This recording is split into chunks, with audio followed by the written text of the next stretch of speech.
matinée. Non, mais on s'en fout de savoir pourquoi. Ce qu'il faut, c'est comprendre qu'est-ce qui se passe. Je quitte là, non? Quentin, c'est bon? T'es bon pour le... Ah ouais, vas-y là. Allez, top jingle.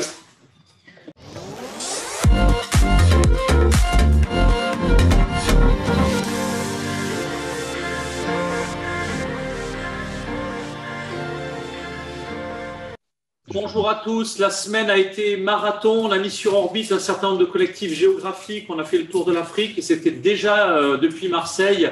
Bonjour Vincent. Bonjour.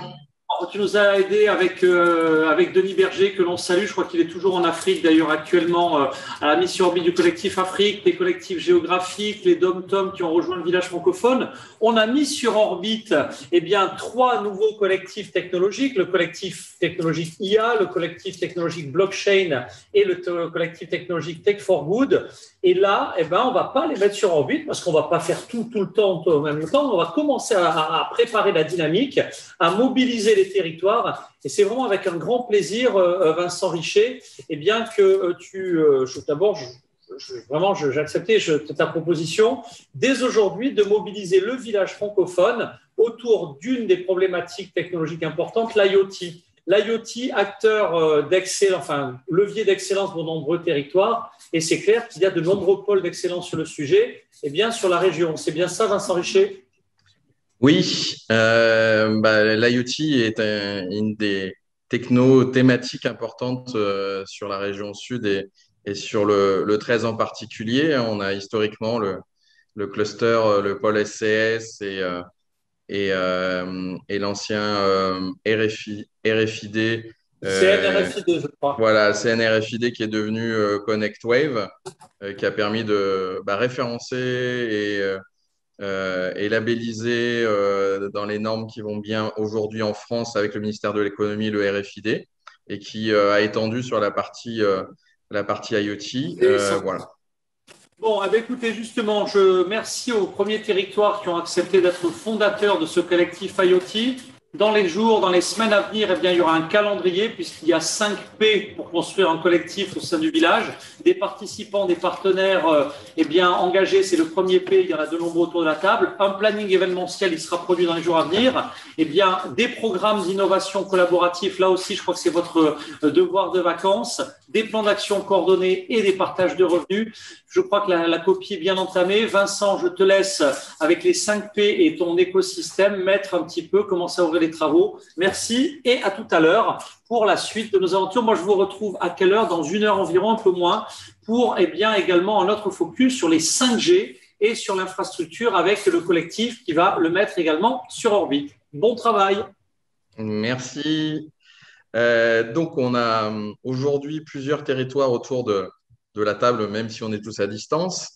On a la Belgique en force, parce qu'on a trois personnes, même Michel qui est connecté.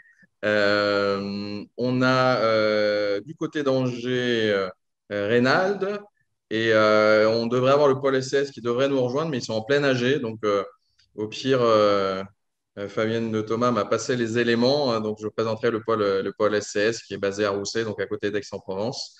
Mais ils sont en plein AG, donc c'est vrai qu'on espère qu'ils sortiront de l'AG avant 17h15. L'objectif au sein du village francophone, c'est de lancer cette thématique IoT qui est très transverse, mais qui n'avait jusqu'à maintenant pas été développée, en tout cas pas en tant que technologie. On la mettait en avant dans des secteurs d'activité. Et là, l'objectif, ça va être vraiment d'être transverse entre les territoires. Comme l'a dit Marc Lenel sur les 5 P. On va déjà commencer par expliquer chaque territoire, un peu les thématiques fortes, les tendances qu'il voit de son côté, avant de se projeter sur un premier événement qui aura lieu le 29 juin, qui sera le premier événement IoT du collectif. Et après, on va commencer à travailler parce que c'est vraiment le lancement. Donc, on est vraiment là pour se présenter. On va faire juste un petit tour de table des présents. Donc, je vois Gida. Est-ce que tu peux te présenter? Oui, bonjour. Donc, Dida Bounazev, je suis responsable secteur numérique, innovation et recherche numérique. Au niveau de l'Agence du numérique, je représente la stratégie wallonne de digitalisation, Digital Wallonia. Merci. Donc, on a Stéphane ou Stéphane, je ne sais jamais. En fait, c'est Stéphane. Il y a juste Ok. un fonctionnaire qui a été fatigué à la fin du prénom. D'accord. Donc, voilà, et je vis avec ça depuis quelques années. Donc, je suis membre, en fait, de l'AWEX, qui est l'agence, en fait, d'exportation et d'investissement wallon, dans lequel nous avons un secteur, enfin, un département sectoriel. Pour chacun d'entre eux, nous avons des binômes avec un expert et un business developer. L'expert, dans le cadre de la digitalisation ou de l'économie digitale, ben, c'est votre humble serviteur. Et donc, dans ce cadre-là, nous suivons avec l'ADN les stratégies et évolutions numériques et nous voyons comment nous pouvons à la fois favoriser évidemment l'export, mais également favoriser l'invest dans deux axes.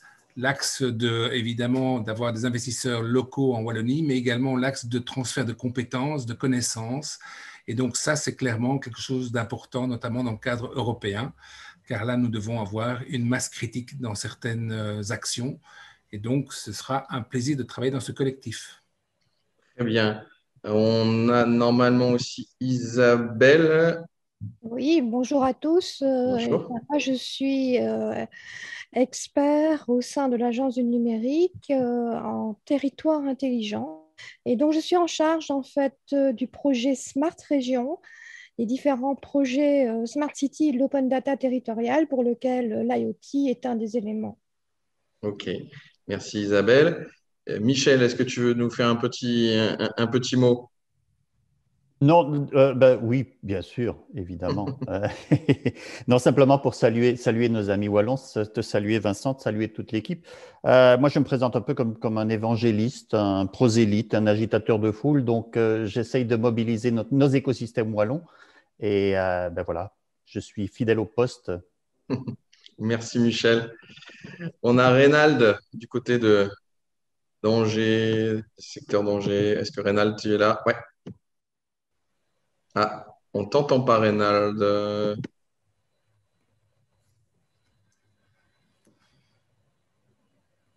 Alors là, ton micro est coupé, donc ça, c'est normal.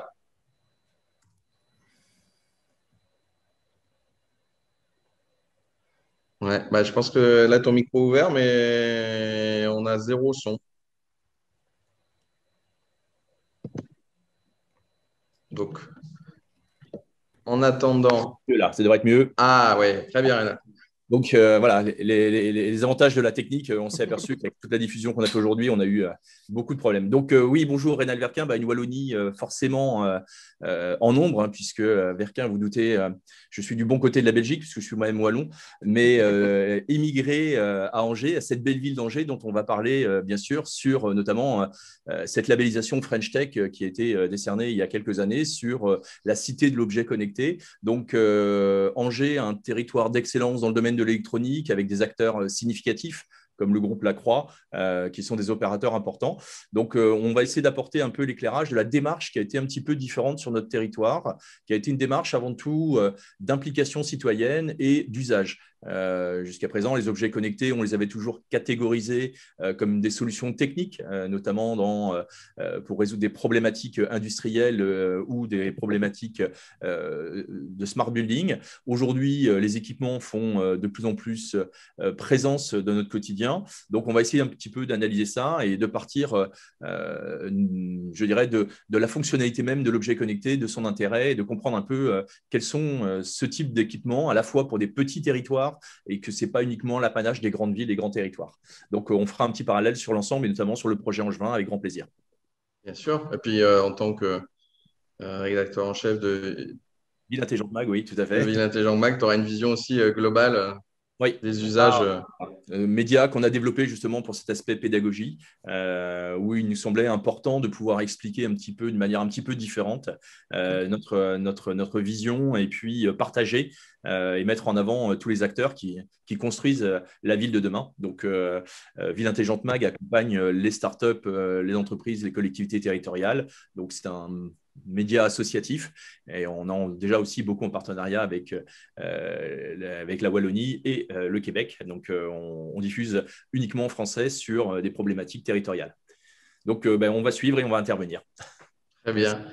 Merci Rénal. Donc, en attendant que le pôle SCS nous rejoigne, en espérant qu'ils y arrivent, hein, ils sont en plein AG, donc c'est pas toujours évident de maîtriser le temps dans les AG.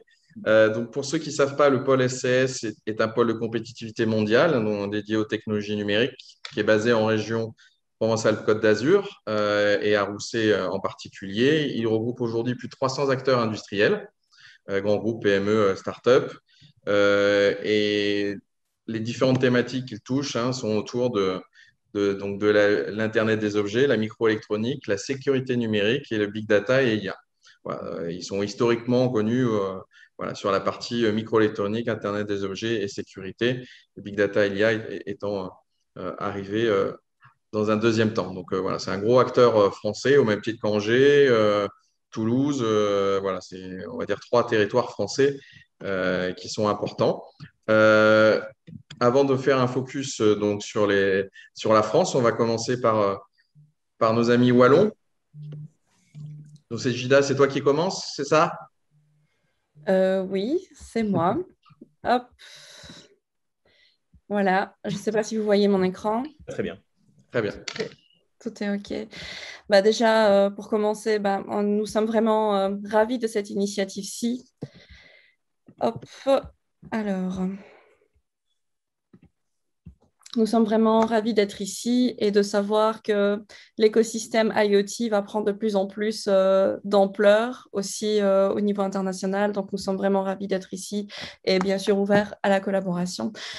Alors, par rapport à l'IoT en Wallonie, ce qu'il faut savoir déjà, c'est que pour le secteur du numérique, on compte aujourd'hui un peu plus de 2200 fournisseurs de solutions, donc des entreprises qui sont inscrites dans une logique de secteur du numérique, comme vous pouvez le voir ici dans le slide. Donc, nous avons, au travers de Digital Wallonia, une plateforme qui nous permet de cartographier l'ensemble des acteurs sur base de différents tags, donc sur base des technologies, sur base des secteurs et aussi de différentes spécificités. Donc, comme vous pouvez le voir ici, nous les avons répartis sur base, s'ils proposent des solutions hardware, network, services, des logiciels.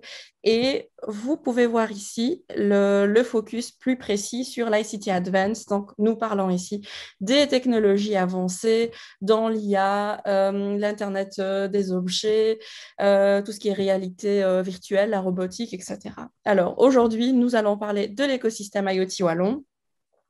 C'est parmi les écosystèmes les plus importants, donc les écosystèmes technologiques wallons les plus importants. Nous comptons un peu plus de 160 offreurs de solutions IoT, donc ce qui représente un peu plus de 7% de l'ensemble des offreurs de solutions numériques en Wallonie. Ce qui est aussi intéressant de dire, c'est que plus de 50% de ces offreurs de solutions, donc qui sont spécialisées en IoT, ont un chiffre d'affaires supérieur à 1 million d'euros et emploient au minimum 10 ETP, donc 10 personnes à temps plein. Nous avons aussi 24 centres de recherche qui se spécialisent dans différentes solutions innovantes IoT. Alors, par rapport à l'écosystème, comment est-ce que celui-ci se répartit? Donc, comme vous pouvez voir ici, la majorité, donc plus de 50%, représentent des petites et moyennes entreprises. Nous avons par contre 28%, donc presque 30% de ces offreurs de solutions qui sont des startups. Donc, pourquoi est-ce que cette information est très importante? Parce que qui dit startup dit aussi un très, très fort potentiel d'innovation et de croissance. Nous avons aussi 3% d'offreurs de solutions qui sont des spin-offs et 13% des acteurs de recherche. Alors, par rapport à la répartition géographique, bien sûr, donc ici nous parlons d'une région, la Wallonie, mais la majorité de ces offreurs de solutions se situe au niveau des provinces de Liège et du Brabant wallon, pour ceux qui ont eu déjà l'opportunité de venir visiter notre charmant territoire. il y a 70 ou 70% de ces offreurs de solutions qui développent vraiment des solutions interopérables, donc qui sont vraiment destinées à plusieurs secteurs et facilement adaptables à plusieurs secteurs. Néanmoins, il y a quand même des secteurs cibles dans la santé, l'industrie, le transport et la logistique, l'automobile et aussi l'aéronautique. Donc l'aéronautique est principalement dominée par les acteurs de recherche qui proposent vraiment des solutions innovantes. Et pour tout ce qui est santé et industrie, donc ces deux secteurs cibles sont avant tout dominés par des startups, donc d'où l'importance de la croissance et de l'innovation. Un autre point intéressant, c'est que plus de 30% des PME et des startups qui sont spécialisées en IoT développent aussi en parallèle d'autres solutions innovantes dans d'autres technologies avancées, dans l'IA, donc l'intelligence artificielle, tout ce qui est data analytics et robotique et automation. Il y a quand même déjà une dynamique régionale qui a été créée et qui est de plus en plus renforcée, dans le sens où plus de 25% de ces offreurs de solutions collaborent déjà avec des réseaux wallons. Donc, nous voyons ici, par exemple, les pôles de compétitivité, les clusters, les fédérations, mais aussi des organismes comme la WEX pour vraiment s'intéresser à l'international. D'ailleurs, il y a quand même une certaine ouverture vers l'international. D'ailleurs, il y a presque 20% de ces offreurs qui ont déjà participé à des missions internationales avec une moyenne de 5 missions à chaque fois. Alors, par rapport aux startups, il est intéressant de savoir que 15% des startups qui sont spécialisées en IoT sont hébergées dans des incubateurs et dans des accélérateurs, donc d'où l'importance de l'innovation et de la recherche en continu. Et par rapport aux écosystèmes, donc vous pouvez voir ici différents écosystèmes. Donc en fait, au niveau de Digital Wallonia, on a cartographié différents écosystèmes importants où il y a vraiment différents acteurs qui sont très très actifs autour de ces thématiques-ci. Alors pour l'IoT, les écosystèmes les plus importants, on a déjà l'industrie 4.0 et nous avons tout un programme au niveau de la Wallonie qui s'appelle le programme Industrie du futur qui a vraiment pour but… Je vois. Oui. C'est bon, vas-y. Oui, ok. Donc, l'écosystème Industrie 4.0 avec le programme Industrie du futur. Nous avons aussi les Smart Cities, tout ce qui est e-santé, Big and Smart Data. On a aussi l'importance de tout ce qui est énergétique et environnement, la cybersécurité, le smart farming, donc pour tout ce qui est agriculture et tout ce qui est logistique. Alors voilà, donc ici, rapidement, donc juste pour que vous puissiez prendre un petit peu connaissance du style d'entreprise que nous avons. Donc nous avons ici l'exemple de l'écosystème Industrie 4.0 et de l'écosystème Smart Cities. Donc pour l'Industrie 4.0, donc nous avons par exemple iCare, nous avons Alter, nous avons Technor, Jumeaux, Telis, comme startup, nous avons Opinum, Hippies, Bisense, Voxense. Comme spin-off, nous avons Acapella, qui est d'ailleurs très, très actif au niveau international. Pour les Smart Cities, donc vous pouvez voir ici, donc nous avons aussi Opinum, Smart Notes, Traxeo, voilà, Away Europe, UniOne, Domestia, Schroeder, etc. Voilà, Calculos aussi. Voilà, merci pour votre attention. Merci, Lisa.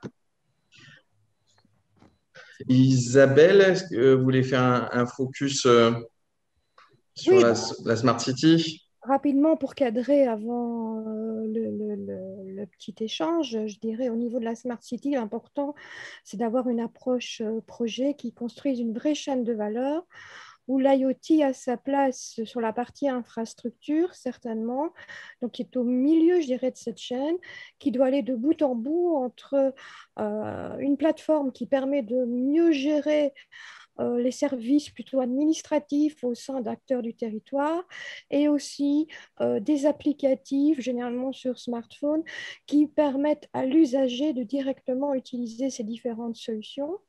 Alors, un autre élément fort important, c'est l'open data territorial qui alimente toutes ces solutions Smart City, d'intelligence artificielle, etc., où en fait l'IoT prend une place parmi les données qui sont à croiser, qui sont utilisées, générées par des projets Smart City, qui doivent donc utiliser des données internes d'acteurs du territoire, des données tierces, mais de plus en plus aussi des données mobiles et des données remontées autant de capteurs et de caméras.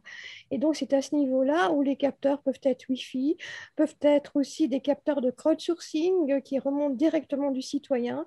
Et l'IoT est appelé à prendre une place, donc il va se diversifier de plus en plus, mais qui sera au cœur de ces différentes solutions.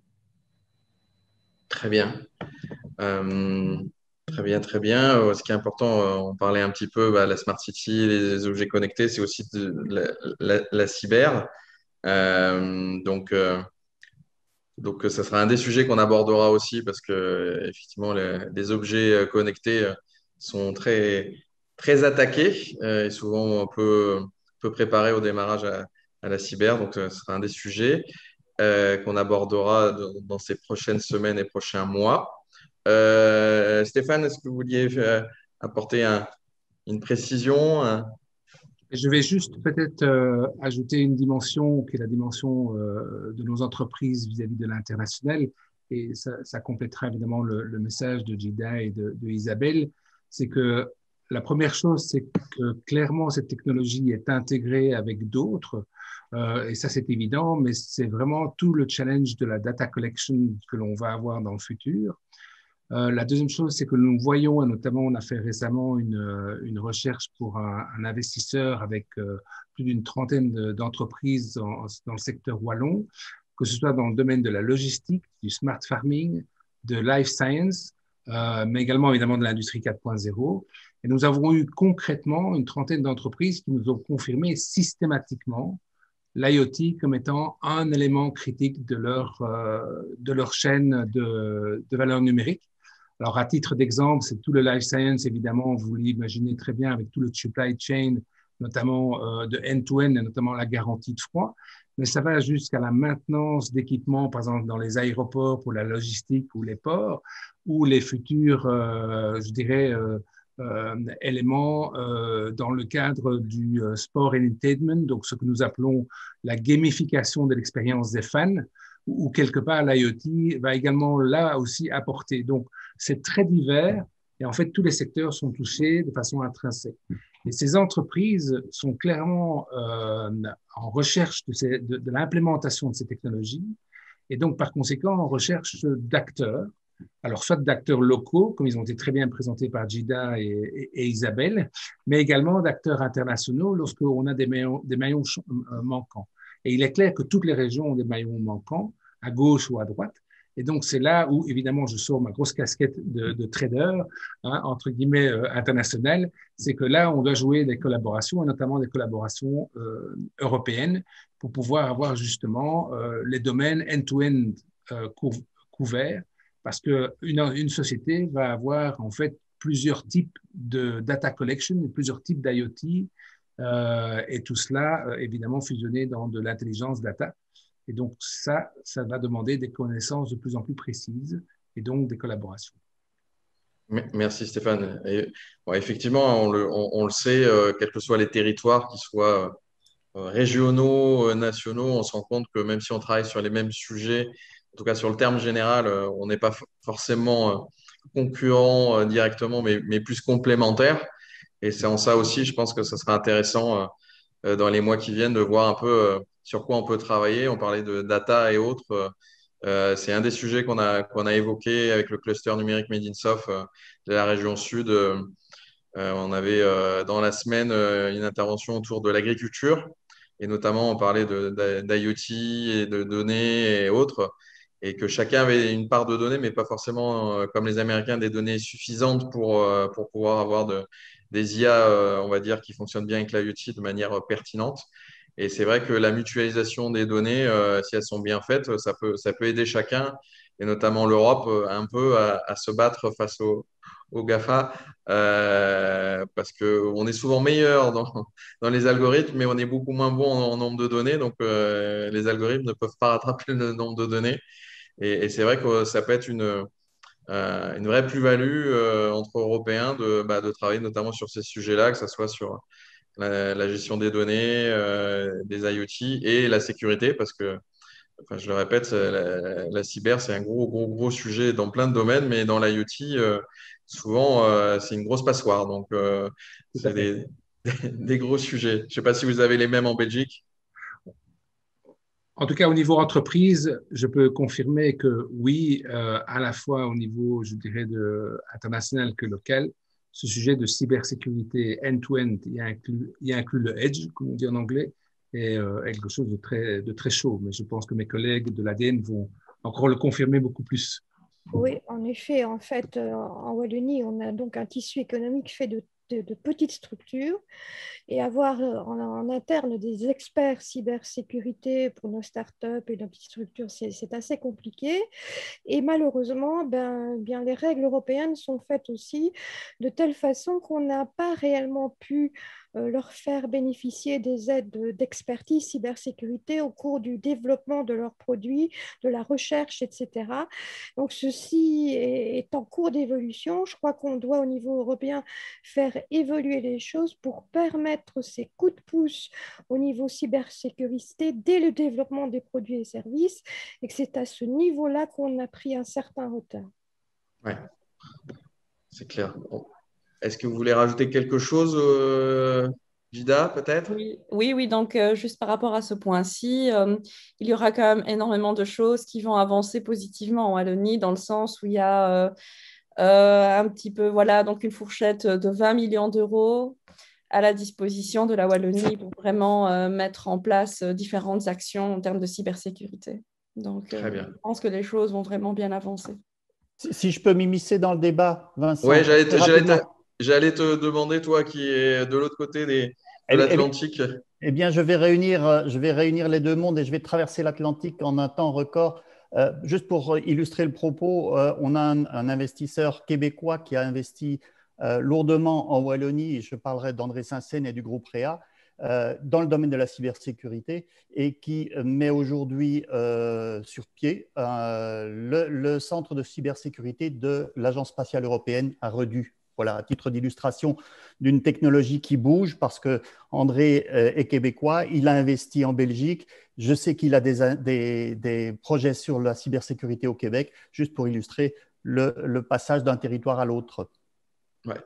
On essaiera sur les prochaines fois, en tout cas, de fédérer aussi nos camarades de l'autre côté de l'Atlantique. C'est vrai que là, on s'est un peu décidé sur la fin de lancer ou pas l'IoT, mais enfin, voilà, je pense que c'est un des sujets importants, transverses et qui effectivement fonctionne avec les autres technos. Et voilà, on va faire un petit peu.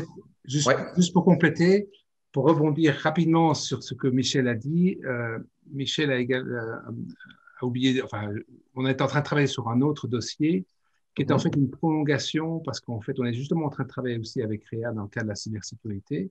Ce qui est important, c'est que leur vision est une vision très européenne, déjà en tant qu'entreprise. Mais alors, je voulais simplement compléter aussi par un autre message, c'est que j'ai eu une discussion très intéressante avec le Grand Est, où il y a eu une présentation de leur stratégie, et on a exactement la même vision au niveau international, c'est qu'on considère que demain, autant il est important pour créer un produit à l'export ou de l'investissement, il faut avoir un sol, des talents, des gens, de l'air, de l'électricité, etc. Et demain, il va falloir une couche digitale. Et ce backbone digital, ce squelette digital, va pour moi avoir besoin de 3 à 4 piliers fondamentaux.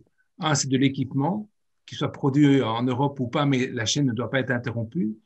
La deuxième chose, c'est toute la partie évidemment réseau, la puissance de calcul, notamment vers le quantique, etc., et la sécurité. Et pour moi, l'IoT est clairement une partie également de ce backbone où on doit réellement être capable de pouvoir amener une structure fiable, saine et safe à une entreprise pour qu'elle puisse venir sur notre sol ou vice-versa, exporter des produits qui vont tenir la route. Ce qui est important de noter aussi, c'est qu'il y a une vraie homogénéité en termes de stratégie au niveau de Smart Région. On a déjà beaucoup d'échanges avec des régions francophones, que ce soit françaises, suisses, même donc québécoises. Je crois que ce qui est important, c'est que faire un réseau IoT a du sens à partir du moment où on s'est déjà reconnus tous pour s'accorder sur les priorités, sur les modes de gouvernance de Smart Région. On se copie tous un peu l'un l'autre, on lit les stratégies de l'un l'autre, que ce soit de l'Occitanie à la Wallonie ou bien de Montréal, etc. Donc, il y a déjà un sens parce qu'on a tous cette prise de conscience qui a été accélérée par le Covid, ça c'est certain, et qui donc pour certains côtés, en tout cas, ces prises de conscience, c'est un vrai accélérateur pour nous sur lequel on doit surfer et c'est le moment de se montrer unis en effet parce que la demande est là tant de la part des territoires que des citoyens. Et donc, c'est maintenant qu'on doit agir, d'autant que l'argent se libère avec les différents plans de relance. Bien sûr. Ouais. Comme je voulais quand même signaler, parce que là, on parle quand même de 11,7 milliards d'objets connectés à fin 2020. Alors, tout objet connecté, ce qui est énorme. Alors, plus d'humains. Donc, personne ne se rend compte de la taille de ce marché, hein, qu'il soit B2B ou B2C, sachant que souvent le B2C est fortement lié au B2B. Donc voilà, donc c'est quand même un marché important. En France aussi, ça représente beaucoup d'objets, hein, clairement. On est sur des unités vraiment importantes. Et on va parler avec Reynald, qui représente un des pôles français au niveau d'Angers. Reynald, je te laisse Oui, on a parlé intervenir. beaucoup. Merci beaucoup. On a parlé beaucoup de la partie technique, mais je crois qu'il faut reprendre un peu. J'ai entendu tout à l'heure Isabelle parler de la chaîne de valeur. Je crois que c'est un petit peu là où il faut pouvoir bien comprendre. L'IoT, c'est avant toute chose et de manière globale, l'IoT, c'est une fonction transverse. C'est-à-dire que d'un côté, pour bien expliquer ce côté pédagogique, on a les capteurs. Donc, c'est de l'électronique qui va retenir de l'information. Donc là, c'est un sujet qu'on maîtrise depuis de nombreuses années. Ce n'est pas nouveau. Ce n'est pas un segment nouveau. Donc, ce capteur a de l'intelligence embarquée, donc il a besoin d'être sécurisé. Donc là aussi, c'est un effet important en termes de mélange de hardware et de software. Le deuxième point, c'est la partie transport. C'est ce qui a révolutionné le monde des objets connectés. C'est ce qui a permis de faire cette dynamique de massification au travers des objets connectés. Donc le mode de transport, lorsqu'on parle de LoRa, de Sigfox, de ces transporteurs, donc on va bien héberger ces données quelque part. Donc on a bien là aussi une deuxième tranche qui est opérée par des professionnels qui sont aussi là aussi sur le travail dans le domaine de la partie de l'exploitation, du transport et de la sécurisation des données. Et puis le troisième volet qui est ce qu'on appelle dans les collectivités de l'hypervision. L'hypervision, on avait la supervision, je reçois de l'information, la vision, je vois le voyant qui s'allume de défaut. La supervision, eh bien, je commence à la travailler. Et l'hypervision, c'est un multiple de couches. Donc l'intérêt aussi, c'est là on arrive dans le monde de la data, donc il faut pouvoir traiter un volume important et bien évidemment ça ne peut pas se faire sur un moyen humain et on voit beaucoup de sociétés émerger. Donc je pense qu'il y a trois grandes catégories dans le domaine de l'objet connecté. Il y a le capteur avec sa fonction. Il y a le transport de la donnée avec sa fonction de transport. Il existe le Wi-Fi aussi, il existe la 3G, la 4G, etc. Le Bluetooth, en fonction des critères. Et puis la partie data, stockage, pour permettre de faire une nouvelle technique de maintenance qui est la maintenance prédictive. Alors pour parler un petit peu de cela, moi je voulais faire un parallèle, donc montrer aussi, tu parlais de millions et de millions et de millions de capteurs. Moi je vais donner juste un petit focus sur cette semaine où on parle donc d'innovation, donc avec Marc-Lionel Gâteau, donc dans la partie de l'organisation globale. C'était pour nous, Ville Intelligente, ça a été 20 000 personnes connectées, 22 000 très exactement. Rien qu'aujourd'hui, sur la séance d'aujourd'hui, c'est 4600 connexions en moyenne par jour. Donc, on voit qu'il y a une vraie appétence sur le sujet, qu'il y a un besoin, et ce besoin n'est pas une réponse technologique, c'est une compréhension. Je reviens encore sur la pédagogie. C'est un peu ce que tu fais, toi, Vincent, à Marseille, avec la COQ, de mettre à disposition, de permettre à des entreprises, des PME, de pouvoir comprendre un petit peu cette mécanique qui fait un peu peur. Donc, on a des entreprises performantes, historiquement, parce que Angers, c'est là où est le plus gros cœur de calcul avec l'entreprise Atos, anciennement Bull. On a donc l'entreprise Lacroix, qui est un groupe avec Lacroix City, qui est un groupe très, très important dans le domaine des objets connectés et qui a compris cette nécessité, de cette démarche de changement, de travail collaboratif et transverse. Donc, une entreprise qui ne faisait que de l'électronique, s'est intéressé au transport, la télécommunication, s'est intéressé maintenant à la donnée. Donc, on a bien une chaîne de valeur complète, là, pour reprendre le terme d'Isabelle. Donc, ça, c'est un point qu'il faut insister. Il faut insister aussi sur le fait, tout à l'heure, j'entendais pour du B2C, les objets connectés. Alors aujourd'hui, il y a un développement très significatif avec l'allumage à la maison, etc. Mais tout ça, c'est du Wi-Fi. Alors, c'est très perméable, on ne sait pas où sont les données. Donc, il ne faut pas oublier la notion de souveraineté des données, donc de garder ces données. C'est important de les garder sur le territoire. Donc, là aussi, il faut faire très attention sur, eh bien, lorsque je vais utiliser des objets connectés, lorsque je vais transporter mes données, c'est du local. Par contre, mes données peuvent être stockées ailleurs. Et là, on échappe un peu à tout ce qui est contrôle qui nous est sensible, que ce soit le RGPD au niveau européen, donc la réglementation des données. Donc, ce sont des facteurs différents qui doivent être traités d'une manière globale. Et donc, les acteurs publics doivent reconnaître qu'ils n'ont plus la compétence aujourd'hui. Ça ne peut fonctionner qu'en collaboratif. Pourquoi ? Parce que bien un capteur pour surveiller une aire de camping-car, aujourd'hui, c'est 40 €. Donc, il faut bien dire qu'on accède aux objets connectés à partir d'un budget. On a même des capteurs à 17, 18 €, avec un abonnement qui est à 12 € par an ou 14 €, quel que soit l'opérateur, et puis un outil de supervision la plupart du temps intégré. Ce qui est intéressant, c'est de voir qu'on peut accéder, on peut résoudre, et il faut prendre le problème à l'envers. Il faut que les citoyens, les entreprises expriment des besoins de problématiques. On le voit beaucoup dans ce qu'on appelle, nous, sur le territoire français, les COMCOM, les communautés de communes, qui sont des regroupements de communes et qui ont à gérer l'ensemble des problématiques des territoires. Et là, ça devient intéressant parce que, eh bien, il suffit d'aller sur le catalogue et on va trouver des vrais experts. Traiter la mobilité, traiter du smart building, traiter de l'énergie, eh bien, ça demande des compétences particulières. Et là, la Wallonie a fait un pas très important. Nous sommes partenaires du Smart City Institute de Wallonie, donc, où on diffuse. On voit qu'il y a un vrai effort qui a été compris sur la pédagogie pour permettre justement aux instances de comprendre et d'accéder à toutes ces informations. Donc, voilà. Alors, je reviendrai après tout à l'heure pour faire un petit parallèle sur la démarche angevine qui aujourd'hui a le bénéfice des projecteurs, puisque avec cette crise sanitaire, je crois que ça a été un des gros projets lancés, un des derniers projets dont on a parlé beaucoup. Moi maintenant, à mon grand regret, mais on va parler un petit peu de la manière dont ça a évolué. C'est-à-dire que à l'origine, ce sont des entreprises du territoire qui ont voulu faire de l'électronique et utiliser l'électronique. On s'est aperçu que ça n'apportait pas grand-chose parce que bien, c'est des univers. Essayer de faire discuter le corps médical avec des informaticiens, et vous verrez que c'est loin d'être simple. Moi, je suis plutôt dans les télécoms. Je suis ingénieur télécom, je ne suis pas journaliste. On a créé ce média justement pour essayer de comprendre un peu différemment. Donc, Angers a toujours été un territoire d'expérimentation. Il faut prendre un ADN. Lorsqu'on parle d'un territoire, il faut prendre l'ADN. Les problématiques rencontrées en Wallonie ne sont pas les mêmes qu'à Québec. Elles ne sont pas les mêmes qu'à Paris. Elles ne sont encore moins les mêmes qu'à Angers, qui est un territoire, ou que la petite ville de Beaucouzé, qui est juste à côté. Donc, il faut bien comprendre qu'il faut partir d'abord de l'ADN. Deuxième sujet, c'est, eh bien, nous, ce qu'on a fait, c'est qu'on a voulu faire de l'expérimentation. Donc, l'expérimentation par le cadre de la loi Cédric Villani, c'est-à-dire qu'on s'est aperçu que malheureusement, il n'y a pas de possibilité. Le Code des marchés publics, et pour avoir travaillé et collaboré avec Jean Rotner, qui est président de la région Grand Est, sur un arrêté d'expérimentation, ça a été très, très compliqué de faire comprendre qu'il fallait sortir de ce cadre institutionnel, de la passation d'un appel d'offres, d'un marché, d'un dialogue compétitif, qui sont des problématiques qui peuvent durer généralement entre 1 an et 2 ans. Entre 1 an et 2 ans, vous avez une évolution ascendante énorme des technologies. Donc, les choix sont difficiles à faire parce que bien, on part avec des produits qui sont des produits en co-construction. C'est pour ça qu'on part plus sur des dialogues compétitifs pour les entreprises, pour les collectivités.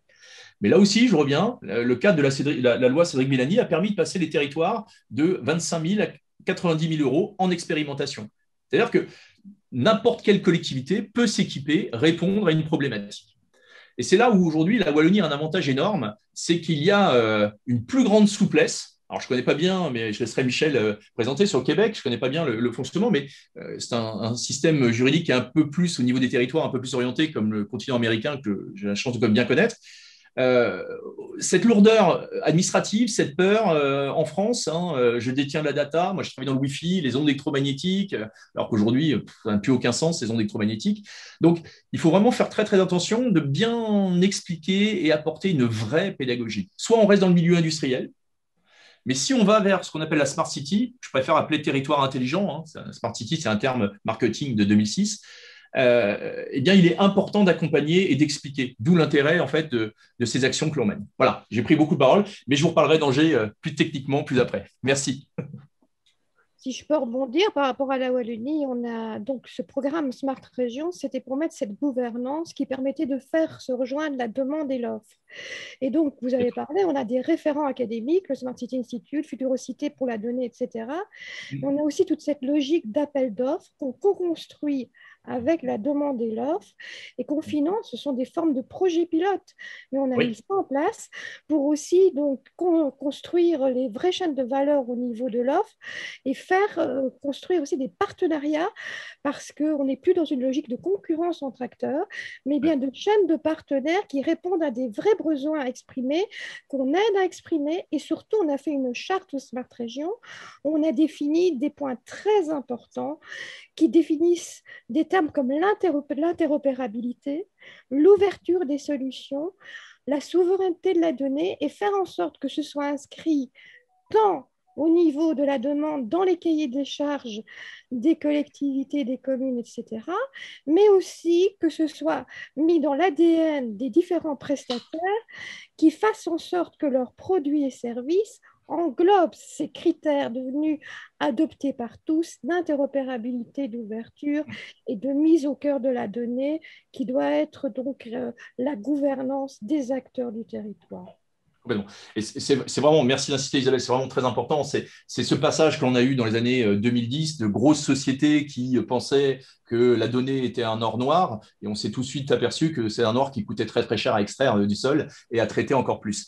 Donc bien, c'est la solution, c'est ce qui a été créé sur Angers il y a 6 ans, qui s'appelle Pavic, qui est la plateforme d'aménagement de la ville intelligente et connectée.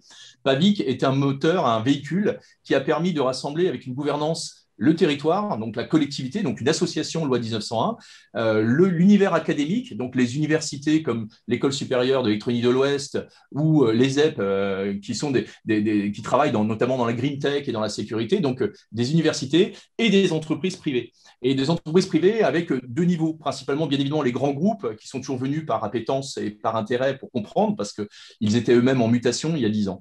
Pendant 5 ans, Pavic a mené des expérimentations, c'est-à-dire qu'a réalisé des solutions pour arriver à une finalité de lancer une nouvelle forme, un dialogue compétitif, et dire moi, je suis un territoire, je suis l'aménageur du territoire, donc je vais créer les fondamentaux, je vais créer d'abord ce qui me concerne. Et ce marché, qui est de 176 millions d'euros, est un marché avant tout de 122 millions d'euros de tranches fermes. Le reste, ce sont des propositions, parce qu'en effet, on ne sait pas les besoins aujourd'hui ne seront peut-être pas les mêmes dans 2 ans, 3 ans, 4 ans. Donc, il est très important que, et ce n'est pas un modèle pratique pour les collectivités, ce n'est pas évident d'investir des sommes conséquentes avec, bien sûr, il y a un sens économique en termes de développement durable. La gestion, par exemple, de l'éclairage public qui va avoir un impact énorme sur justement l'émission de CO2. Donc là, on sait le matérialiser, mais on sait aussi le matérialiser sous forme d'économie. On met des capteurs pour dire, bien si à 22h30, un local est allumé, c'est logique. Donc voilà. Donc c'est très important de bien insister sur le fait, merci, de bien insister sur cela. Bien. Donc, je voulais quand même signaler, nos amis du pôle SES sont toujours pas là, donc ça sera compliqué.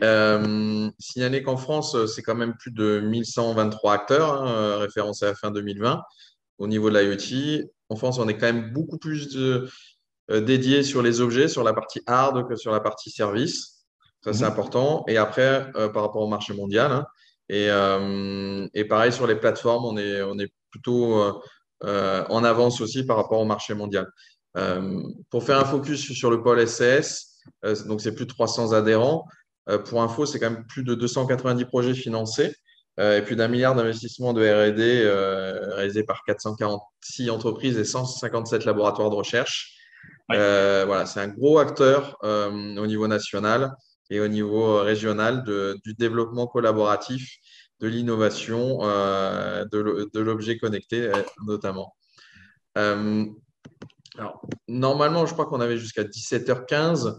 Comme toujours, on dépasse toujours le timing. Et encore, heureusement qu'on n'a pas réussi à réunir tous les territoires.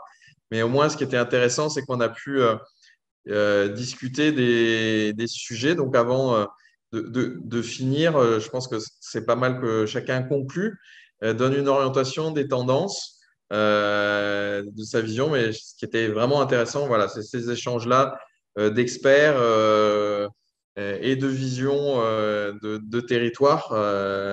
Et ça nous a permis, on a eu un peu plus de temps pour chacun, de pousser un petit peu plus les échanges. Et on voit ô combien, on va dire, les objectifs et les tendances sont quand même très, très proches, même si on a toujours été très, très proches de nos amis wallons. Mais voilà, hein, même entre territoires français, par moment, il y a des écarts. On va commencer peut-être par Jida, si vous voulez faire quelques mots de conclusion et de perspective. Oui, oui, déjà merci. Merci pour cette table ronde. C'est quand même toujours intéressant de voir un petit peu ce qui se passe autre part, de s'en inspirer. Donc, juste par rapport à l'évolution de l'IoT en Wallonie plus précisément, donc actuellement, il y a vraiment la rédaction des différentes feuilles de route dans le cadre de la stratégie de spécialisation Wallonne S3. Donc, il y a eu différents domaines d'innovation stratégique qui ont été définis, plus exactement 5.